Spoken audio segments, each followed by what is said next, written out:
Assalamualaikum warahmatullahi wabarakatuh. Akhirnya telah sampai kita pada pembahasan cyber counseling part 5, part terakhir dari cyber counseling, yaitu membahas pedoman melaksanakan layanan cyber counseling. Dimana sebelumnya kita sudah membahas definisi, latar belakang, kelemahan dan solusinya, kemudian bagaimana sejarah kode etik, kemudian pengelolaan kerahasiaan, pendekatan konseling dan aplikasinya. Nah, lalu bagaimana prosedur layanan cyber counseling? Kita ada prosedur dari pra konseling, pelaksanaan konseling, di situ ada awal, tengah, akhir, dan juga pasca konseling. Di bagian pembahasan pra konseling ini kita bisa melakukan asesmen seperti biasa. Kalau di konseling offline, asesmen dulu di siswa. Nah, itu kalau sekarang serba online, kita bisa menyebarkan Google Form untuk mengetahui siswa sedang membutuhkan layanan konseling apa, atau bisa juga tanpa melalui asesmen, tapi siswa bisa datang langsung kepada konselor lewat konseling online. Nah, selanjutnya adalah kita memberikan layanan informasi melalui website atau melalui informasi media YouTube, di grup WhatsApp misalnya, untuk kepentingan bimbingan konseling. Nah, jadi seperti biasa sebelum melakukan konseling kita ada asesmen, kita memberikan bimbingan, lalu ada sosialisasi konseling online kepada para siswa. Kalau melalui sekarang serba online ini, kita bisa menyampaikan bahwa kita menyediakan layanan konseling online, dan selanjutnya kita bisa menyediakan waktu kepada mereka, janjian waktu ya istilahnya. Kita bisa sampaikan bahwa misalnya nih, saya free di hari Senin sampai Jumat pada pukul 8 pagi sampai pukul 7 malam misalnya. Setelah di luar jam itu bisa, tapi mohon maaf kalau misalnya slow respon karena masih menyiapkan rumah atau masih bersama keluarga, seperti itu. Atau ada juga yang justru bisanya justru malam hari misalnya, nah supaya lebih tenang. Dan selanjutnya kita bisa melakukan penyiapan teknis. Nah, penyiapan teknis ini maksudnya kita bisa menyiapkan HP-nya, internetnya, lalu kuotanya, atau pakai wifi, atau apakah dibutuhkan headset, apakah dibutuhkan informasi selainnya, seperti itu. Nah, dan tahap pelaksanaan konseling ini di awal kita seperti biasa ya, di dalam konseling itu ada pembangunan hubungan, kemudian ada penyampaian paradigma, seperti istilahnya kontrak ya. Nah, di dalam ini kita menyampaikan apa manfaat pelayanan terdahulu, dimana sebelumnya konseling itu bisa mendapatkan manfaat sebelum jadi habis konseling biasanya orang lebih lebih lega misalnya, kemudian dalam berpikir lebih clear, lebih terencana, lebih jelas, seperti itu. Kemudian kita sampaikan juga keterbatasan konseling apa saja. Misalnya konseling online itu ada keterbatasan misalnya apakah karena tidak bisa lihat wajah jadi bisa salah paham, atau karena masalah IT atau masalah internet sinyal sehingga tidak bisa terhubung. Nah, itu khawatir jadi salah paham. Kita jelaskan juga ada keterbatasan seperti itu, maka kita perlu mengantisipasinya. Lalu ada dibutuhkan partisipasi konseling. Nah, selain masalah tadi ya, masalah keterbatasan konseling online, di dalam online maupun offline itu dibutuhkan konseling konseling. Dengan melakukan konseling bukan berarti masalah langsung selesai, tapi masalah itu lebih istilahnya secara perasaan, secara pikiran akan ada perubahan yang lebih baik, sehingga diharapkan konseling bisa menyelesaikan masalah dengan lebih clearly, lebih enak gitu ya. Nah, di situ artinya konselor bukan dukun, makanya konseling perlu berpartisipasi juga, mulai dari bagaimana menjalankan tugas-tugas dalam konseling. Kemudian kemungkinan kegagalan teknologi kita sampaikan, bagaimana cara menanggulanginya, kontrak waktu tadi ya, butuh waktu berapa lama misalnya. Oke, nanti saya mohon maaf misalnya saat ini sedang sibuk, kita harus jujur gitu ya. nanti bisa konseling lagi jam sekian, misalnya jam 8 malam misalnya, sampai jam 9 gitu. Ya udah, nanti di jam 8 dan sampai jam 9 itu kita harus komitmen benar-benar menjalankan seperti itu. Dan di tahap awal ada menyampaikan kerahasiaan, jadi bagaimana dan berapa lama data konseling akan disimpan, lalu berapa keamanan komunikasi ya, bahwa di aplikasi ini ada enkripsi end to end ya. Anda bisa cari di Google ya, bahwa 3 aplikasi WhatsApp, Facebook Messenger, dan Telegram ini ada insya Allah aman gitu. Tapi kalau pakai email itu kurang aman. Lalu level kerahasiaan seperti yang sebelumnya sudah dijelaskan, bagaimana bahwa kerahasiaan itu artinya gini, semua data interview termasuk data wawancara, data observasi, data angket itu akan dirahasiakan sepenuhnya, bahkan sekalipun sudah dialih tangan kasuskan. Namun dalam konteks tertentu untuk kebaikan konseling, misalnya untuk kasus konseling anak, lalu narkoba dan sejenisnya yang sudah dijelaskan di part 4 sebelumnya, part 3 itu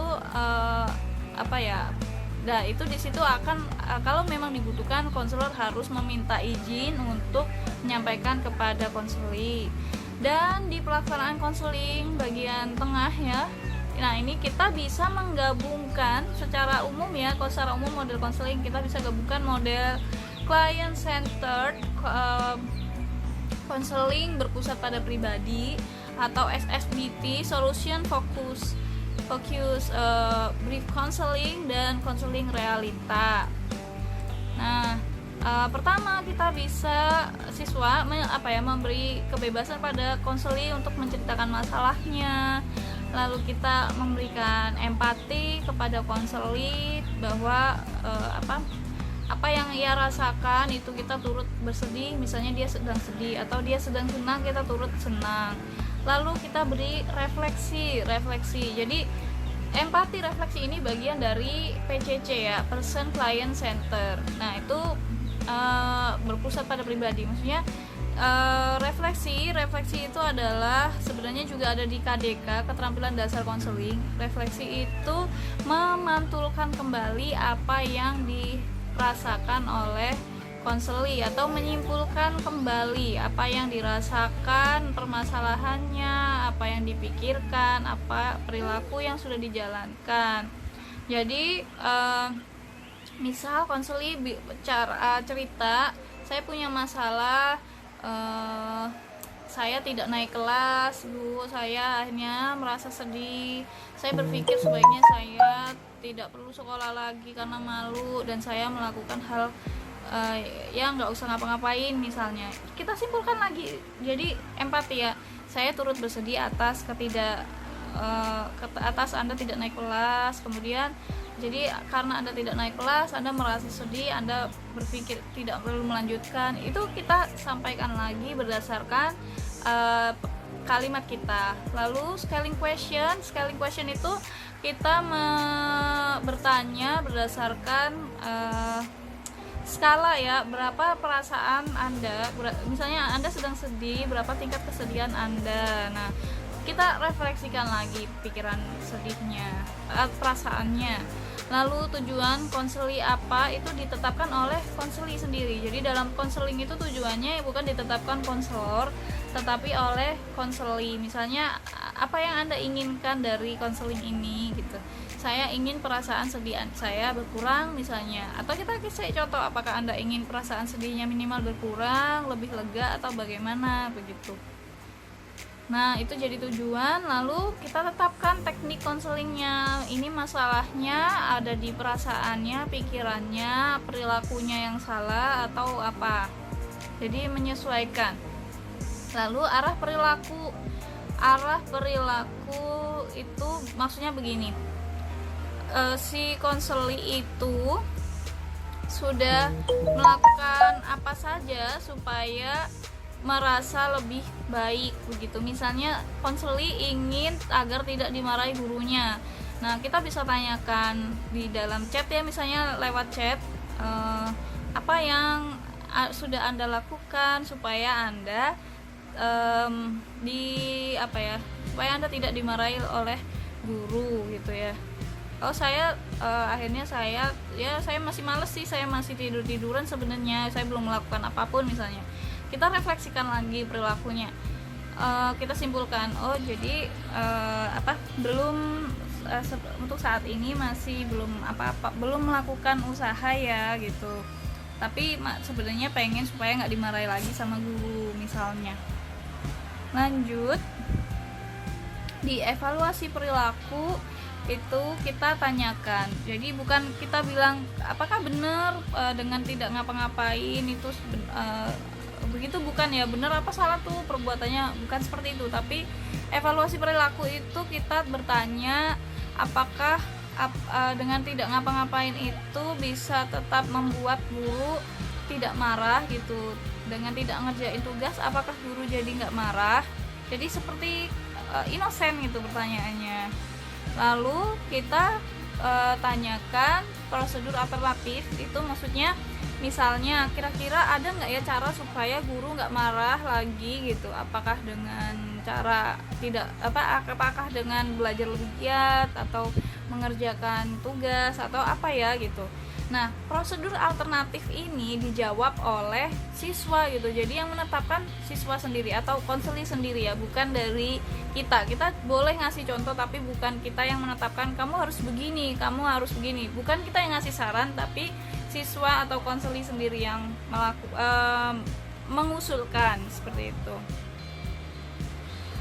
Nah, di sini prosedur alternatif ini akhirnya yang mengarahkan pada perilakunya gitu. Jadi supaya perilakunya itu mengarah pada tujuannya. Kemudian di pelaksanaan konseling bagian akhir, kita setelah tadi ya melakukan tadi, balik lagi di tadi ada yang ketinggalan. Jadi mulai dari nomor 5, tujuan konseling, kemudian arah perilaku, evaluasi, dan prosedur alternatif. Ini kayak WDEP ya, WDEP dalam konseling realita. Jadi WDEP itu wants, tujuan atau keinginan atau kebutuhan, kemudian D itu doing itu ini ya arah perilaku, E itu evaluasi, P itu planning, prosedur alternatif apa yang mau dilakukan. Jadi dari pilihan ini itu mana sih yang bisa Anda lakukan, seperti itu namanya di dalam tahapan konseling realita. Kemudian dalam tahapan solution focus atau SFDT ini ada di scaling question. Sebenarnya ada banyak jenisnya, tapi yang umum dipakai scaling question atau melihat berapa sih nilainya, perasaannya, sedihnya misalnya. Sekarang di tahap akhir pada pelaksanaan konseling itu merangkum. Pertama kita rangkum lagi apa yang sudah dia sampaikan, kita beri feedback itu berupa penghargaan tanpa syarat. Penghargaan tanpa syarat itu ada di kalau dalam konseling client center ya, kita beri pujian, kemudian kita ini penghargaan tanpa syarat ini adalah harapan, pujiannya kita kasih ya, harapan agar dapat mencapai gitu ya. Jadi bahwa Anda punya harapan supaya nggak dimarahi lagi sama guru gitu. Dengan kekuatan dengan Anda udah usaha untuk konseling ini, Anda punya kekuatan, yaitu kemauan untuk ada perubahan seperti itu. Lalu menjembatani pujian dengan pemberian tugas. Jadi dengan Anda hebat sekali ya, Anda bisa berani menceritakan ini gitu, dan Anda punya kemauan itu. Nah, maka selanjutnya kita kasih tugas sesi pertama. Tugas sesi pertama ini adalah hal yang bisa dilakukan oleh konseli. Yang tadi sudah disampaikan tentang ini tadi ya, prosedur alternatif. Jadi alternatif apa yang akan dilakukan oleh konseli itu konseli itu misalnya konseli mau ngerjain tugas, konseli mau belajar. Nah itu maka kita tanya dari pilihan itu mana yang bisa Anda lakukan, apakah semuanya atau salah satu. Misal, oh saya kalau mau belajar rutin sih saya susah Bu gitu, saya bisanya ngerjain tugas dulu lah misalnya. Ya udah, tugas sesi pertama maka dalam 1 minggu itu yaitu dia mengerjakan tugasnya. Kemudian kita bisa kita beri pertanyaan, apakah ada perbedaan cara berpikir, merasa, dan berperilaku setelah melakukan konseling ini gitu. Itu sebagai tugas observasional. Lanjut di flagging the mindset itu ini ada di SFBT ya, solution focus. Jadi kita bisa menanyakan apa hal terburuk yang kira-kira akan terjadi yang akan menggagalkan komitmen ini dan antisipasinya. Jadi misal dia paling terburuk yang menggagalkan rencana ngerjain tugas biasanya misalnya saya main game Bu gitu. Nah antisipasinya apa, misalnya saya akan main game di jam ketika sudah selesai ngerjain tugas, misal seperti itu. Nah lalu komitmen ini nanti ada contoh lebih detailnya. Kemudian scaling question after session, jadi kita tanyakan lagi, tadi sebelumnya bersedih karena masalah dimarahi guru nggak naik kelas misalnya, kita tanya lagi sekarang setelah konseling ini berapa skala kesedihan atau nilai kesedihan Anda gitu. Itu buat mengevaluasi apakah ada perubahan dan tidak ada. Nah untuk komitmen ini ada contoh dialog, misalnya konselor mengatakan oke, kedengarannya baik ya rencana kamu tadi, mau nggak kamu jabat tangan dan membuat kesepakatan di antara kita. Kalau online misalnya, maukah kamu membuat kesepakatan gitu. Jadi kalau perlu malah bikin tanda tangan ya rencana tertulis kalau ini. Lalu konseling misalnya sepakat ya, nah kita bisa mengatakan ya ini akan membantu sekali ya kalau kita buat jadwal sebagai tindak lanjut dari rencana Anda gitu. Boleh bisa disampaikan kira-kira kapan ya kita konseling lagi gitu, apakah 1 minggu lagi. Nah seperti itu. Contoh komitmen misal begini, saya Feby, setiap hari saya akan membuka laptop dan mengetik. Ketika anak rewel saya akan bersabar mengalihkan ini. Ketika saya pusing, saya dalam menjalankan multitasking saya akan istirahat sejenak. Ini jadi ada flagging mindfulnya, maksudnya ketika misalnya ada halangan misal kerja anak rewel lalu ada pusing misalnya, nah itu apa yang akan dilakukan. Perjanjian ini dimulai pada terus ini tanggal lalu ada tanda tangan. Ini bisa dibuat kalau perlu ya. Kemudian pasca konseling ini ada evaluasi konselor pribadi. Jadi konselor tadi kan evaluasi konseli ya dari konselinya, sekarang konselornya yang mengevaluasi diri apakah sudah benar atau ada yang perlu diperbaiki untuk konseling selanjutnya.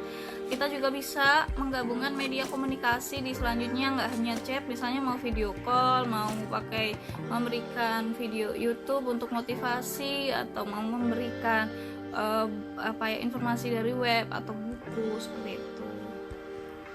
Nah, sumber pendukung. Baik, sekian dari saya. Alhamdulillah kita sudah selesai. Terima kasih banyak. Wassalamualaikum warahmatullahi wabarakatuh.